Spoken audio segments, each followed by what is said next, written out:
Suspense.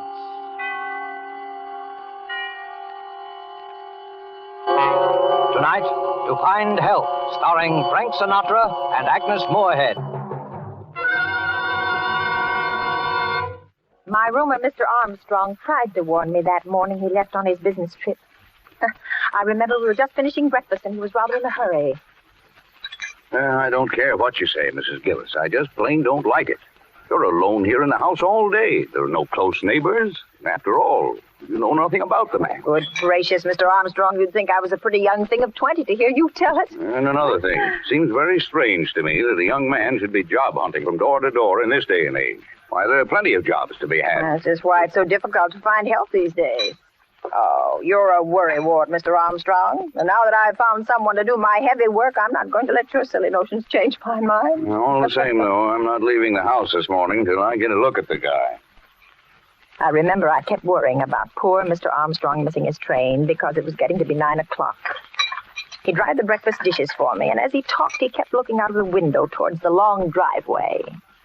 Hey, Here he comes. Well, I guess I needn't have worried. Mr. Armstrong was smiling, for he'd seen my young man who was coming up the driveway. And I smiled, too. Even I had forgotten what a meek, harmless-looking lad he was. Why, he could hardly be called a man at all, I thought. So that's the critter who's been causing me all this mental anguish. There, you see, you and your silly ideas. Why, the little guy's not strong enough to keep a regular job, I suppose. Why, I believe Sarah's getting some of your foolish notions, Mr. Armstrong. There now, Sarah. I'm sorry that we made you nervous about him. Why, if you could see the guy. Here. Oh, good morning. Good morning. I've been expecting you. This is my roomer, Mr. Armstrong.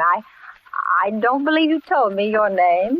I'm Howard Wilton, ma'am. Hello, Howard. I'm glad you come. I know you'll be a great help to Mrs. Gillis. And you'll be company, too. Well, I'm off. Take care of yourself. I don't think you'll have much trouble.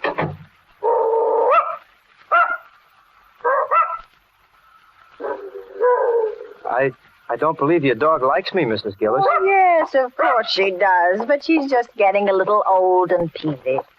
Oh. Come along now, Howard, and I'll show you where to hang your coat. Yes. Oh, yes. I always hang my coat up. He followed me into the closet storeroom at the back of the house. Then I handed him a clothes hanger and a rough, heavy apron, which I kept for cleaning help. Is this apron clean, Mrs. Gillis? Why, of course it's clean. No one's worn it since it was laundered last. But there are spots on it. See? Spots? Oh, here, let me look at it. Oh, that's paint. No dirt and dried paint. If you don't mind, I'd rather not wear it. Well, what do you wear then? You didn't bring out the clothes, did you? I'm a neat worker, Mrs. Gillis. You needn't worry about my clothes. No. I turned, and the light hitting his face from the small window made him look so different. I was startled for a moment, and then I thought, you're a silly old woman, Mrs. Gillis. And then I smiled. Are you laughing at me, Mrs. Gillis? Oh, I know. I was laughing at myself. Come along. Let's get started now.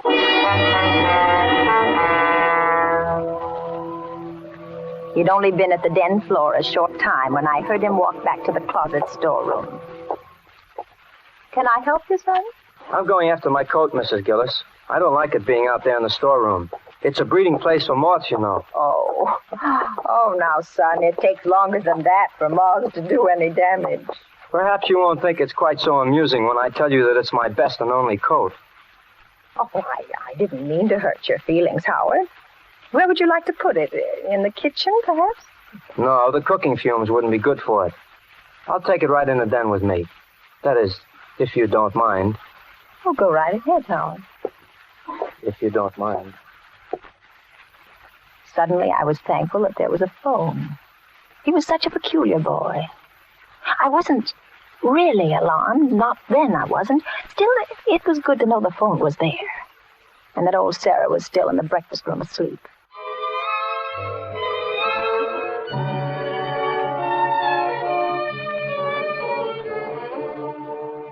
I went on about my own work that morning, but several times I went into the den to have a look at him. He wasn't doing much, I could see that. He seemed to keep polishing one small square in the corner of the room. Is there anything you need, Howard? Howard? Howard? I won't be spied upon, Mrs. Gillis. I won't put up with that. Well, see here, lad, I think we must have gotten off on the wrong foot. I'm not spying on you. Then why do you keep popping in like this? Why, Would you like me to go faster? Would you like me to spill out my life's blood for you here on the floor? Is that what you're after? Howard, are you well? Are you well enough to work? Of course I'm well. If only you'd quit bothering and pestering and questioning me. Is that too much to ask?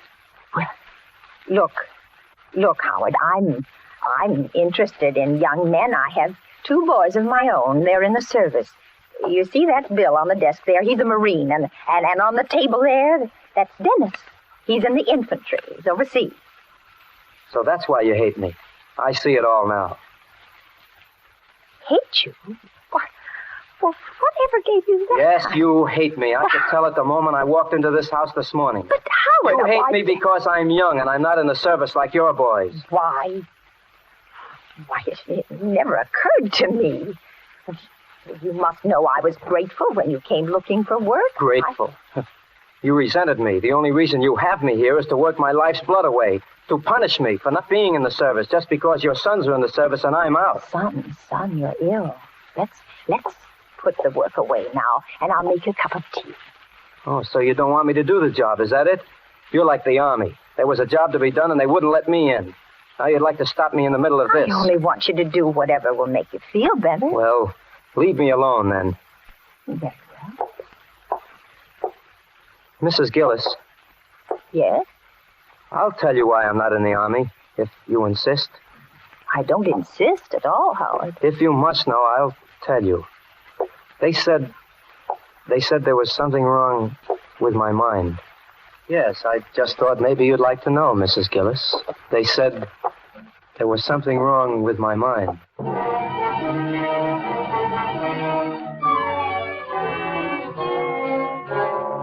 The first thing that I thought of when I reached the hallway was the phone, but it was in the den with Howard. I ran quickly to the back door, but it was locked and the key wasn't in its usual place. The front door, it was locked too. And I heard a crash. It came from the den. I rushed in to find Howard peacefully polishing away at the same spot. He hadn't moved an inch. He didn't look up at me. Then I saw the phone which had fallen to the floor beside him. But it hadn't just fallen. The wires had been torn out of the wall. The phone, Mrs. Gillis, it fell. But the wires... I suppose you think I ruined your phone. The wires? That happened when it fell to the floor.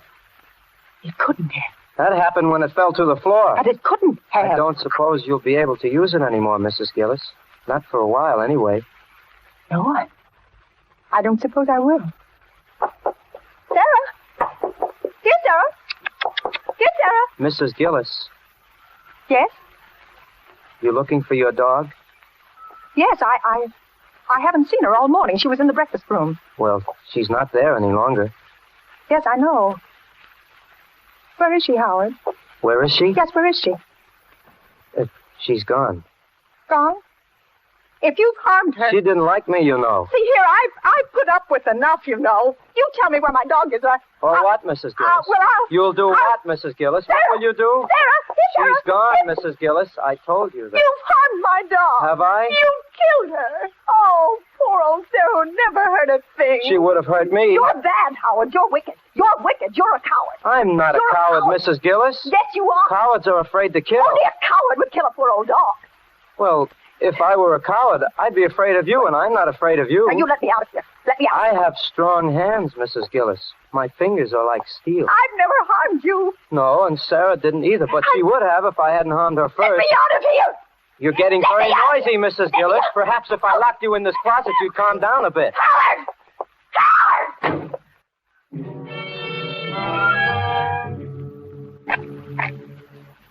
And then I heard the key turn in the lock.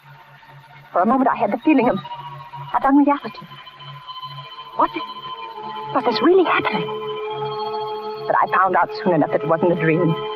For the dim light from the little square window picked out a limp, lifeless object in the corner among the dusty mops. I knew without looking further what it was. Poor Sarah. Sarah, who never harmed a soul.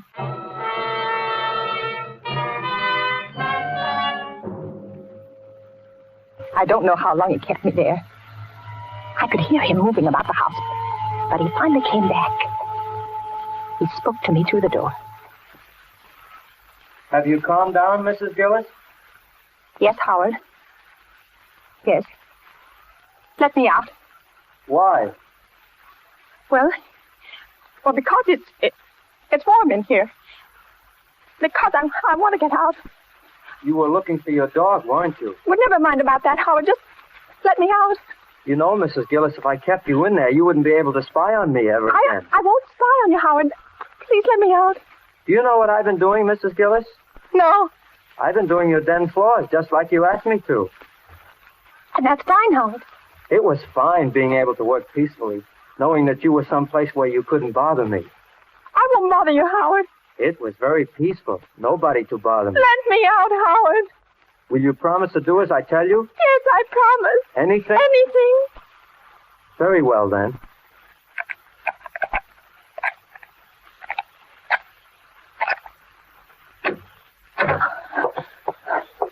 Now, no tricks. No. Feel my hands, Mrs. Gillis. He held them out before him. They were thin, weird-looking hands. Then he turned them over slowly, and he looked down at them. Are they nice hands, Mrs. Gillis? Yes. Yes, they're nice hands. But you haven't felt them. I knew better than to argue, and I forced myself to take hold of one of them. It was icy cold, and the floor wax had made it sticky. Have your sons as nice hands as these? Oh, no. No, they haven't. But they got into the army, didn't they? I'm just as good as they are, you know. Oh, of course you are, Howard. Wouldn't you like some food, lad? You haven't eaten all day, you know. Some food would be good. Let me fix you some. Mrs. Gillis, you know, a woman I worked for once said my hands were weak. She did? Yeah, but she soon found out, however. Well, here. Here now, lad, I have some nice cold roast in the icebox. I taught her a lesson. And it'll only take me a minute to fix some salad. Are your son's hands strong, Mrs. Gillis? Not as strong as yours, Howard. I'll set the table right away. Mrs. Gillis, feel my hands again. They're like steel, you know.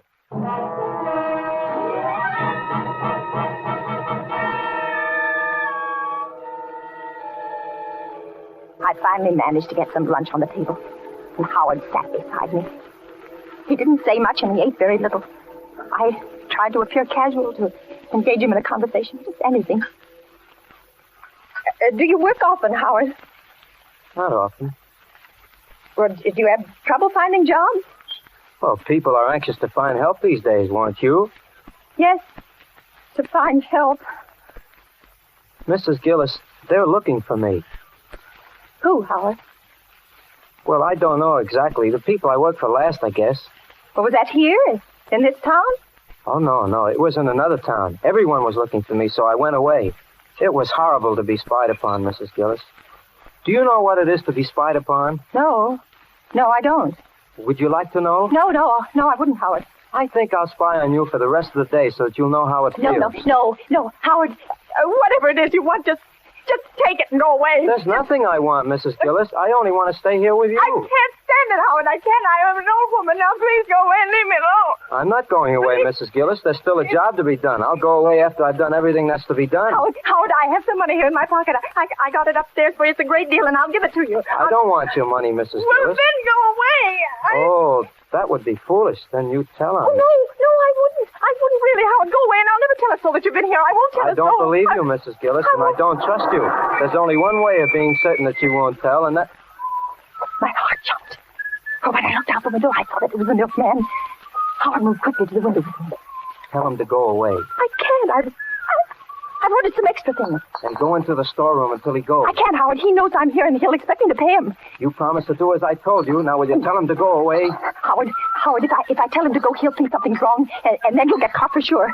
All right, Mrs. Gillis. Take whatever you've ordered, but if you pull any tricks, you'll be sorry. He opened the cabinet drawer, and I saw him take a knife out. Without another word, he stepped back between the stove and the wall, but he was still within easy reach of me. Oh, my hands were shaking. The milkman knocked as usual at the window over the sink. Just a moment. Well, good afternoon, Miss Gillis. Good afternoon. Lovely day, isn't it? Yes, it is. Miss Gillis, I think I have good news for you. Oh, you have? Yeah. Beginning the 1st, I think we're getting some badly needed help. And in the future, your deliveries will be made in the early morning. Well, that's nice. I don't believe you ever did like these late deliveries, did you? Well, I had never really minded. Well, if all our customers were like you, Miss Gillis, it wouldn't be such a bad world. Here you are, 1 quart of milk, a pint of half and half. Bye, Miss Gillis. But the extra things, you forgot them. The extra thing? Yes, the extra things. Now, don't tell me you've forgotten them. The eggs and the butter. I'll get them right away. Mrs. Gillis, I'm going to give you one more chance. When he comes back, you're going to get rid of him. Do you hear? And if you give me away, I'm going to kill you. I'll kill you before he can get inside this house, and I don't care what happens to him. I won't give you away, Howard. I won't give you away. I'll only pay him. I have to do that. Shut up and remember. Well, here you are, Miss Gillis. Thank you. Anything else? No, that's all. Miss Gillis, I'm sorry, I can't stop to talk to them during this. Howard stood for a moment behind the stove. His eyes were blazing. Then he spoke without moving. You're very clever, aren't you, Mrs. Gillis? What do you mean? You thought you were going to put something over on me, didn't you? I sent him away, didn't I? The extra things you ordered. There weren't Yes, any. there were. You saw him. You heard him. He didn't know what you were talking about. The milkman had returned. Oh, he stood outside the window. Howard looked at me, and I saw his knuckles go flat as he clutched his knife. This is your last chance. Get rid of him. Yes, I will. Howard, I will. Sorry to bother you again, Miss Gillis, but you forgot the points on the butter. Oh, yes. Yes, the ration point. Here you are. Sorry I had to bother you, Miss Gillis, but you see, I had to... Yes, I'm busy. Can't you see I'm busy? Tell me when he's gone, Mrs. Gillis. I stood by the window and watched. He got into his truck, and then he drove off.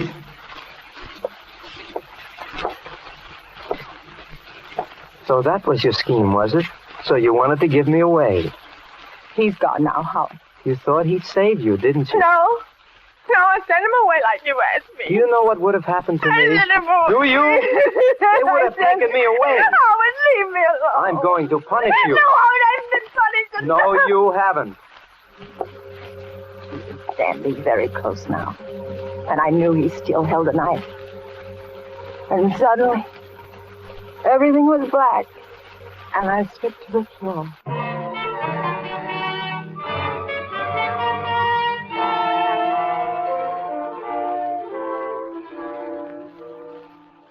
When I came to, I was in the den, on the den floor. My head throbbed. Then I remembered everything. I lay there for a moment and listened. Then I heard a sound. A soft, swishing sound. Suddenly, the hall clock began to strike. Why, it was 5. I'd been unconscious for longer than I'd thought. I sat up. The room had already turned dark in the late afternoon light. But I could see him now. He stood in the middle of the room. He was pushing my heavy floor polisher back and forth. Back, forth, back.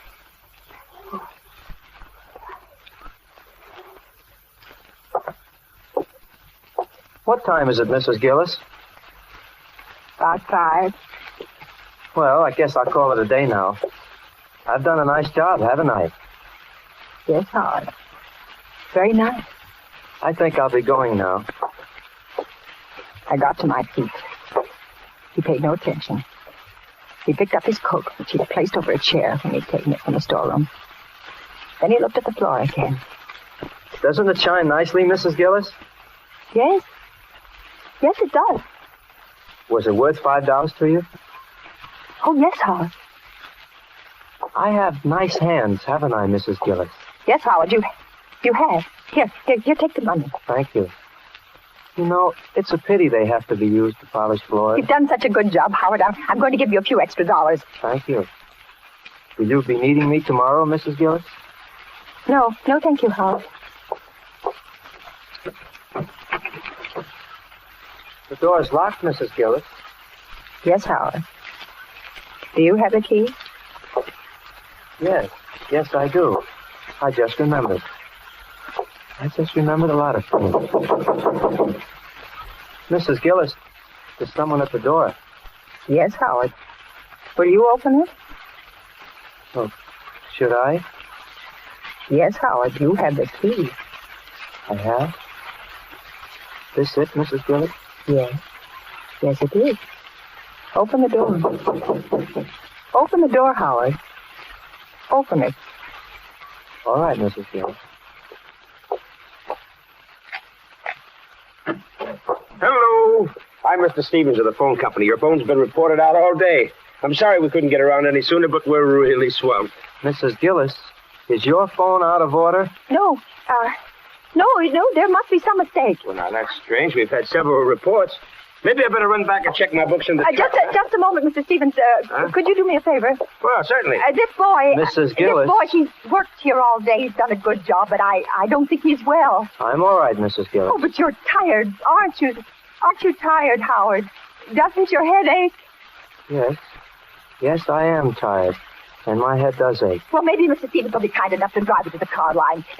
Sure, I'll be glad to, Mrs. Gillis, but I can't wait long. Well, right away, and I'll go along, too. I have some marketing to do. And, Mr. Stevens, as long as you're here, would you mind checking the phone just to make sure? Of course. I'll show you where it is. Can I show him, Mrs. Gillis? No, Howard, you wait here. We'll be right back. I moved quickly towards the den. Mr. Stevens followed me. Once inside, I closed the door behind us. He spotted the wrist wires at once. Say, this... Boy, that man is dangerous. Drive us to the police station as fast as you can. Where is... Howard! Howard! We've got to find him. We can't let him get away. We'll take the truck. Come on.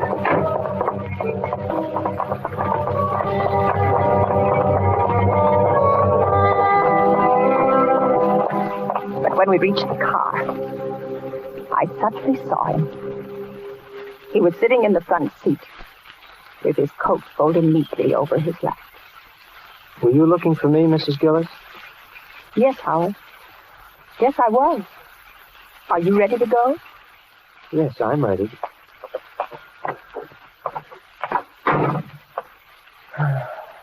It's very kind of you to do this for me. I'm very tired. I can't seem to remember things. Well, don't try to, Howard. Well, we all ready?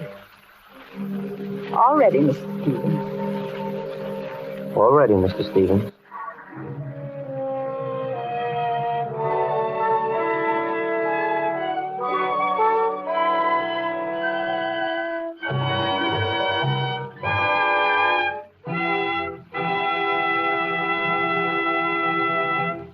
And so closes To Find Help, starring Frank Sinatra and Agnes Moorehead.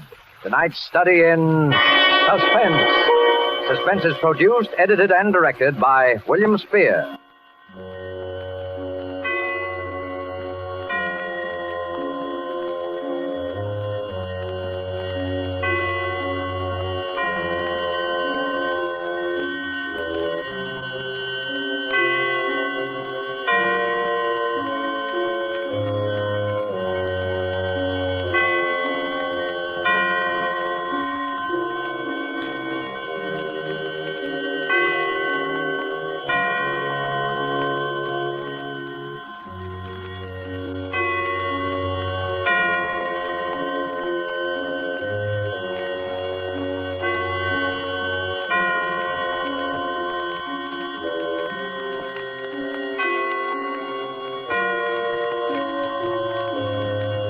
This is the Armed Forces Radio Service.